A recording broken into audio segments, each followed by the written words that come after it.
What's going on? Mitchell Renz here from Chat Sports, and if you're looking for the latest Miami Dolphins news and rumors, you are in the right place. I found the three biggest stories probably in the last 24 hours, and I wanted to really be able to take a deeper dive into them. We're going to be talking about Ja'Marr Chase, we're going to talk about Julio Jones, and we're also going to talk about Marcus Mariota. So draft and some trades. If that doesn't sound good to you, I don't know what does. Let's first get into this here. Ja'Marr Chase going to the Miami Dolphins at pick number 3. So I saw a pretty popular topic on Instagram and on Twitter going on around the Miami Dolphins, and it was around NFL's Bucky Brooks' latest mock draft, where he had the Dolphins going up and picking the star wide receiver out of LSU, Ja'Marr Chase. And I think Ja'Marr Chase is a phenomenal prospect. In terms of what do you look for in terms of overall build for a true number 1 wide receiver in the National Football League, I think it does look a lot like Ja'Marr Chase, who was the best wide receiver in 2019. Remember, he didn't play in 2020. He decided to opt out. Now, you could look at his numbers two ways. You could look at him as him being just this phenomenal wide receiver prospect, which he 100% is. Do I also think that the 84 catches, 1,780 yards, and 20 touchdowns is a little bit inflated due to Joe Burrow and that LSU offense that was probably the greatest offense that we've ever seen in college football? No doubt about it. But he does definitely deserve some conversation going at number 3. So what I want to be able to show you all here is Bucky Brooks' top 5 picks in his mock draft. Trevor Lawrence, number 1. No surprise there. Justin Fields at number 2. It's not personally where I think that he's going to go, but it was at least interesting. Ja'Marr Chase, 3. Zach Wilson, 4. Penei Sewell went number 5. So what that's telling me, the Dolphins had their options at pick 3. So go down in the comment section right now and let me know, who should the Miami Dolphins draft at pick number 3? When I go look at all the players, when I see the Miami Dolphins needs, and when I'm curious how free agency goes, right? Because that's how this question is impacted. Do the Dolphins sign a top guy in free agency at the wide receiver position? Then you don't look at Ja'Marr Chase and DeVonta Smith.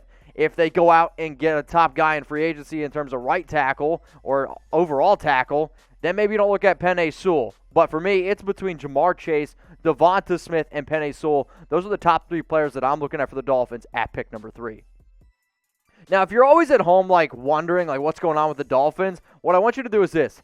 Subscribe to our channel below. We're getting close now to, I believe, 12,000 subscribers? I mean, that's incredible to me. I mean, this has been a very, very fast-growing channel, but it's because of y'all are diehards. We set up this show because sports in general are really only fun when you can talk to other people. And the fact that you can talk to hundreds, sometimes thousands of people that you've never met in a YouTube chat, that's awesome to me. So if you're all about talking sports, if you want more Miami Dolphins content, hit that big red button that says subscribe and turn on your notifications, because if a wild trade goes down, I don't want you to miss it.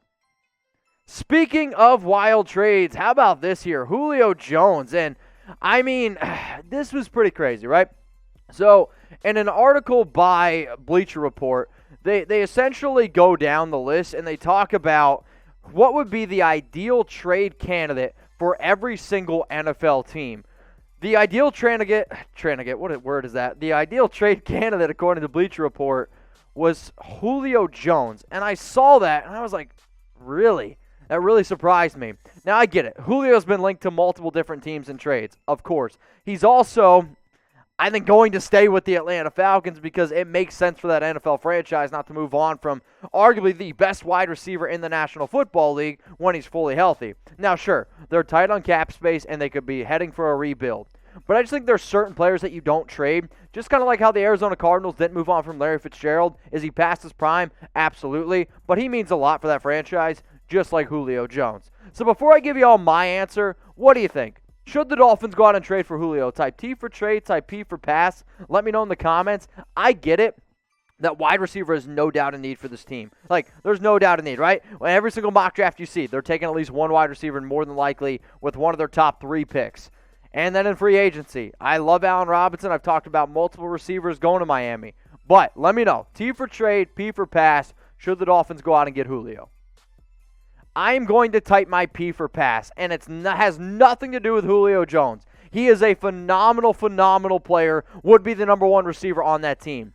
Now, he has 3 years left, $38.3 million on his contract. The biggest issue with Julio is he can't stay healthy, and I don't know if I really want to probably give up a first-round draft pick Plus, you got to pay him top dollar when I don't know if he's going to ultimately play. And he has dealt with just tons and tons of injuries, right?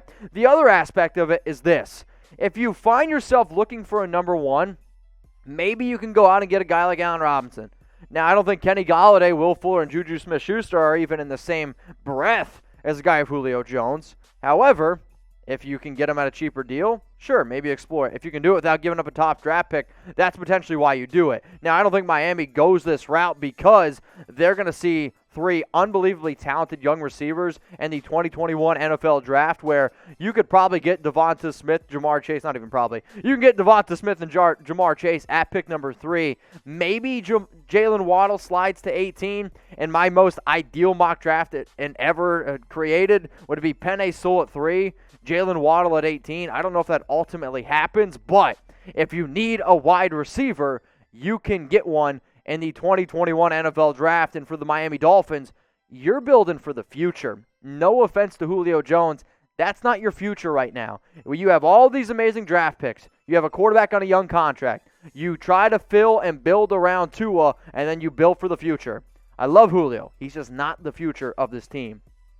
If you find yourself thinking, you know what, that girl, she could be my future, don't mess it up. You better have something special on Valentine's Day. You can just kiss that future goodbye. Go to chatsports.com/flowers where you can save 50% off on flowers, gifts, and chocolates.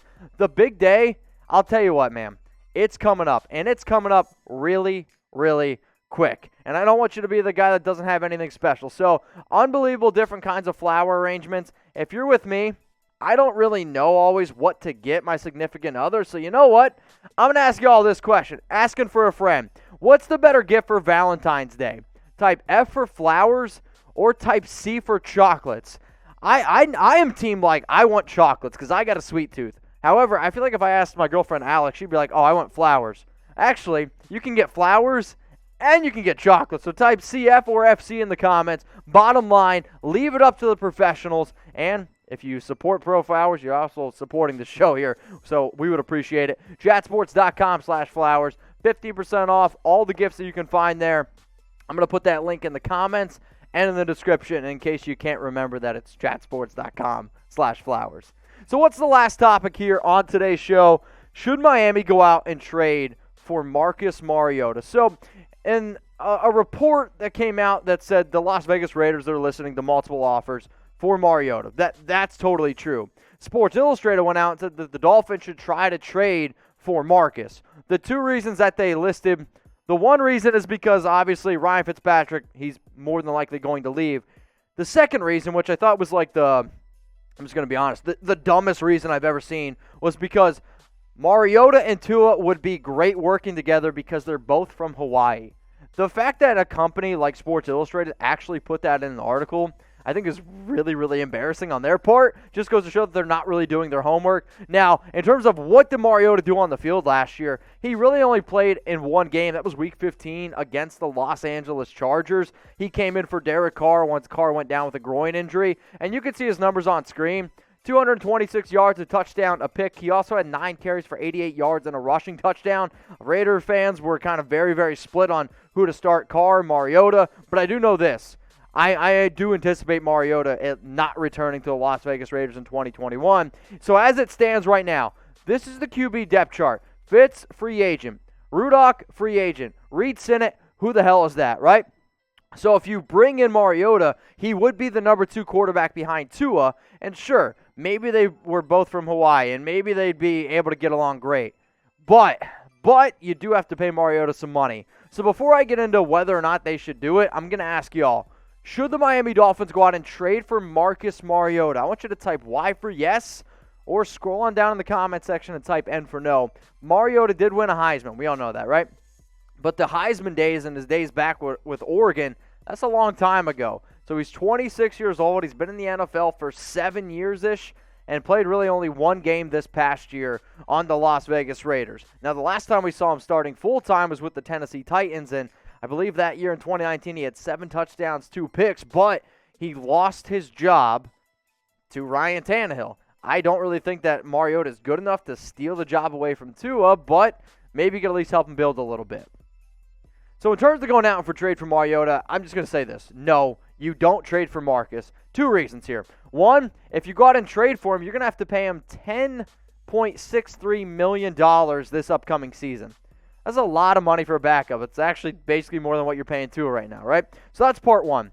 Part two is if you're a believer that he's going to get cut by the Raiders, which I am, you don't have to give up any draft capital. You wait for the Raiders to cut him, and then you could bring him in for a much cheaper contract. So if you want Mariota, I get it. I'm just a believer that the Raiders cut him. You can save your draft capital. You can save all your picks, and then you could just sign him once free agency hits. The last thing we're going to talk about here is something that actually just came across my desk here at Chat Sports, and we just got the latest odds on who's going to win the AFC East. The Bills right now, minus 150. The Miami Dolphins, they're at plus 250.